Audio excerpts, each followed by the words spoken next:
जी क्या है ये? ICF coach. तो आईसीएफ कोच की लंबाई कितनी होती है? 75 क्या 75? लंबाई कोच की लंबाई 75 फीट 22,297 mm कोच की लंबाई। में चले गए। जितना भी रेलवे का नाप है वो mm में लेना है। तो कोच की लंबाई है 22,297 और head stroke to head stroke ये तो वहां से हो गई।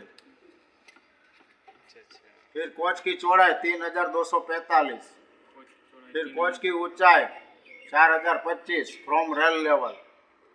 तो आपको जब तक नाप नहीं आएगा तब तक आप कुछ नहीं सीख पाओगे। सही है। तो ये जो है पूरा कोच का ड्राइंग है। तो कोच में कितने मेन पार्ट्स आते हैं उसमें ये सब दिया हुआ है। तो सबसे पहले कोच या वैगन में जो मेन होता है उसका नाम है डीवी फॉर डिस्ट्रीब्यूटर वाल्व। उसका कार्य क्या है? प्रेशर बांटने का। क्या काम है इसका? प्रेशर बांटने का। तो डीवी फॉर डिस्ट्रीब्यूटर वाल्व। तो डिस्ट्रीब्यूटर वाल्व है जो 4 बोल्ट के ऊपर लटका हुआ है। सामने है सीआर फॉर कंट्रोल रिजर्वायर जिसमें 5 केजी का प्रेशर होता है। कितना?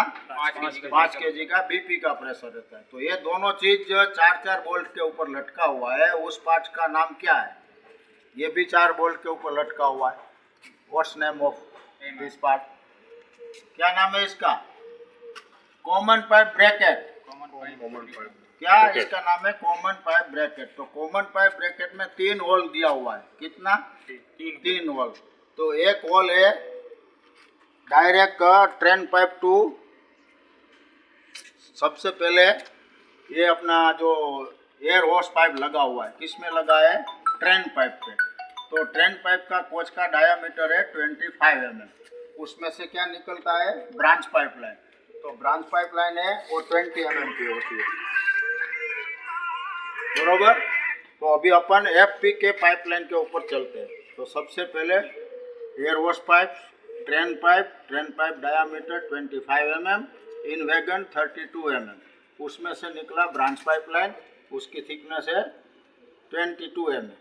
तो ब्रांच पाइपलाइन जैसे ही पहले निकलेगा तब पहले क्या आएगा? Isolated Coke. बरोबर। आइसोलेटेड कोक के बाद आएगा डीसी फॉर डर्ट कलेक्टर।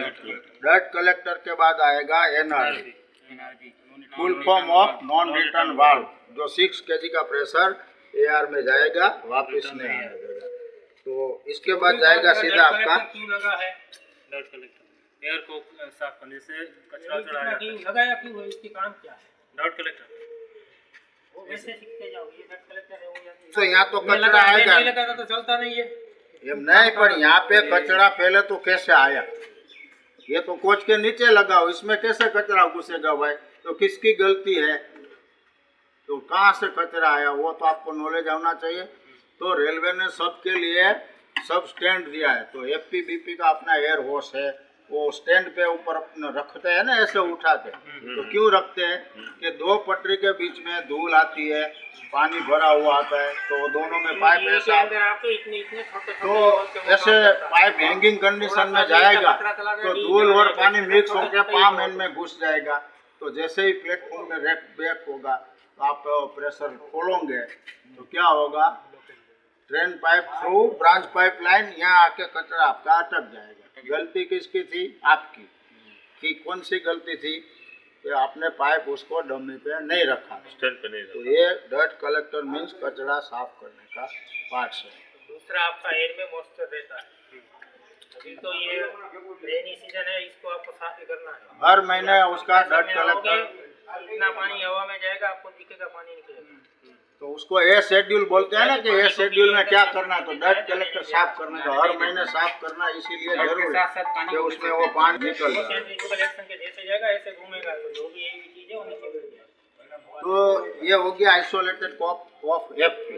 अभी दूसरी ट्रेन पाइप निकली, ब्रांच पाइप लाइन आई बीपी की। तो बीपी में सबसे पहले क्या होता है? Isolated Coke. इसके बाद आता है डर्ट कलेक्टर। तो 5 केजी प्रेशर में एनआरवी नहीं रहता है, ओनली 6 केजी पे। तो ये दोनों एफपी और बीपी का कनेक्शन गया सीधा कॉमन पाइप ब्रैकेट में। कॉमन पाइप ब्रैकेट में से डीवी और सीआर को चार्ज करेंगे। तो तीसरा जो कनेक्शन है वो कहाँ पे गया दिखाइए आप। समय ऊपर उठा एनआरवी हुक्म लगा एनआरवी क्यों लगा एनआरवी नहीं होगा चलेगा नहीं हमारा इसकी क्या जरूरत है? खर्चा क्यों कर रहा हूँ एनआरवी क्यों लगा रहा हूँ ये इसमें एयर टैंक में एयर भरा है, ये नहीं लगा रहेगा तो एयर वापस आ जाएगा। और बताइए सामने में आप आप होने देगा ठीक है, समझ लो कहीं पे एफपी का पाइप यहाँ पर टूट गया, आपने आइसोलेट कर दिया, गाड़ी चलानी है सिंगल पाइप पे, बीपी इसको एफपी और बीपी दोनों चार्ज कर सकते हैं।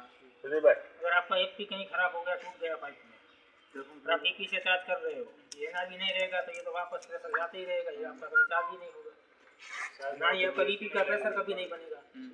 इसीलिए ताकि एयर में हवा है वो वापस ना जाए, एक बार अंदर जाने देगी वापस नहीं आने देगी, इसमें एरो रहता है, मतलब कि ये हवा को ऐसे ही जाने देगा, वापस नहीं आने देगा। ब्रेक सिलेंडर का प्रेशर कितना होता है? 5 kg 3.8 kg 3.8 kg। 8 से 4 kg।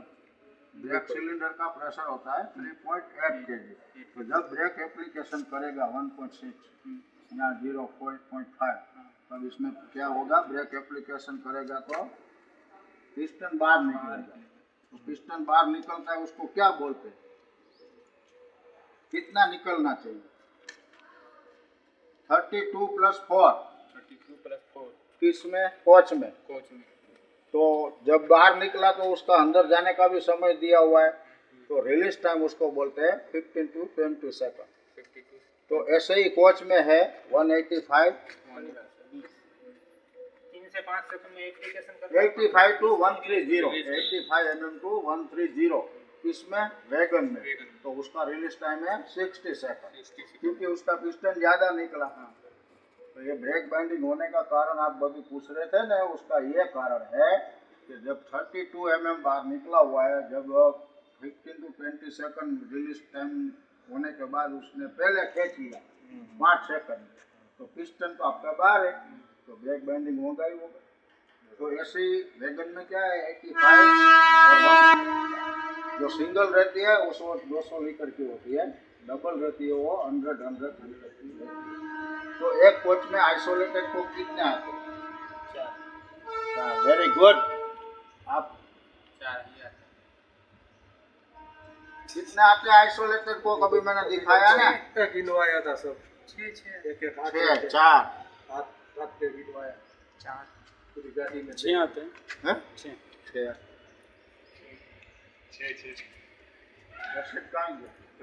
रसीद एक कोच में 5 आइसोलेटेड कोक आते हैं। एक कोच में कितना? 5 train pipe to branch pipe line एक एफपी का, एक बीपी का और एक आपका इमरजेंसी। ये दो तो आपके सामने ही है, एफपी और बीपी का। ये दोनों ट्रॉली के जाए, इस साइड ट्रॉली और इस साइड ट्रॉली में जाएगा ना, तो 5वां कहाँ पे रहता है? इमरजेंसी। चलो मैं आगे इसको दिखाता हूँ। ये होता है 5वां आइसोलेटेड कोक। 5वां किस लिए होता है? 5 आइसोलेटेड कोक आया, बरोबर। 2 एफपी बीपी का train pipe to branch pipe line, हाँ। दोनों सिलेंडर ट्रॉली पे गया। 4 5वां है ये एसीपी, अलार्म चेन पुलिंग। जब कोई chain pulling alarm chain pulling. तो यहाँ से बंद कर देंगे, इधर आ जाओ। चेन पुलिंग करने पे तो क्या होता है? चेन पुलिंग होता है तो वहाँ पे देखो सामने पार्ट्स दिखाई देता है, उसका नाम है पीईवी, पैसेंजर इमरजेंसी वाल्व, जिसमें 8 mm का होल दिया हुआ है। तो वहाँ से क्या प्रेशर निकलना शुरू होगा। तब आपको उसको रिसेट करने के लिए क्या करना है, ये सरिया खींचना है। अगर उससे रिसेट नहीं हुआ तो प्रेशर कंटिन्यूस चलता रहेगा आपका, बरोबर। जब तक 5 kg का प्रेशर जब तक ड्राइवर के पास नहीं आएगा तब तक वो गाड़ी चलाएगा। अगर आपने ये खींचा, अगर रिसेट हो गया तो 5 kg का प्रेशर आ जाएगा। नहीं हुआ तब ये आइसोलेटेड कोक आपको बंद करना है। फिर उसमें दूसरी बार मैक्सिमम 76 मिनिमम। क्या हुआ ये? बफर स्टॉक, बफर प्रोजेक्शन और buffer height from rail level. कहाँ से नापने का? रेल लेवल से। कोई ऐसे नहीं कि यहाँ से नापना का, क्या बोलने का? From rail level. तो उसका सेंटर है ये 1105 इन एमटी, 1090 इन कोच।